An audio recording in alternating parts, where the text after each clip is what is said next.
Caribbean premier league সিপিএলে দল পেলেন সাকিব আল হাসান। 2 বছর পর আবারও লিগটিতে বাংলার এই ক্রিকেটের প্রাণ সিপিএলের ইতিহাসে সেরা বোলিং ফিগার সাকিব আল হাসানের। তাই তো লিগটির অফিসিয়াল পেজে প্রায়ই ঝলক দেখা যায় তার।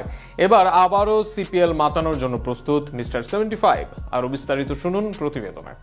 অবশেষে আরও এক সুসংবাদ সাকিব ও তার ভক্তদের জন্য। পিএসএল এর পরে ক্যারিবীয় প্রিমিয়ার লিগে দল পেলেন সাকিব। এবার বদলে নয়, বরং সরাসরি চুক্তিতে সাকিবকে দলে ভিড়িয়েছে লিগটির দল ফ্যালকন।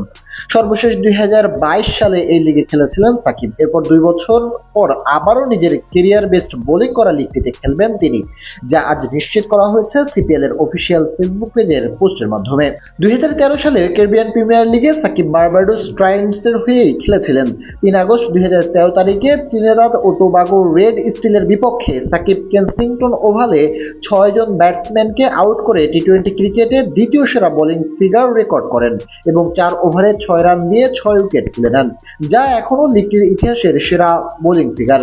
2014 সালের সিপিএলে একই দল সাকিবকে ধরে রাখে। 2016 এবং 2017 উভয় মৌসুমেই সাকিব জ্যামাইকা তালোয়াসের হয়ে খেলেছেন। 2018 সালে 2019 মৌসুমে সাকিব বারবাডোসে ফিরে আসেন। এরপর 2019 মৌসুমে সাকিব ট্রায়ান্টসের হয়ে সিপিএল চ্যাম্পিয়ন হয়, যেখানে তিনি 18.5 গড়ে 111 রান করেন এবং 6 ম্যাচে 150 রান দিয়ে মাত্র 4 উইকেট তোলেন। 2021 সালের মে মাসে সাকিবকে 2021 সালের ক্যারিবিয়ান প্রিমিয়ার লিগের জন্য জ্যামাইকা তালোয়াস সাইন করে।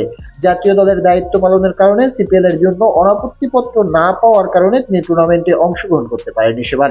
সাকিবকে 2022 সিপিএল মৌসুমের জন্য গায়ানা অ্যামাজন ওয়ারিয়র্স স্কোয়ারে বদলি খেলোয়াড় হিসেবে নির্বাচিত করেছিল।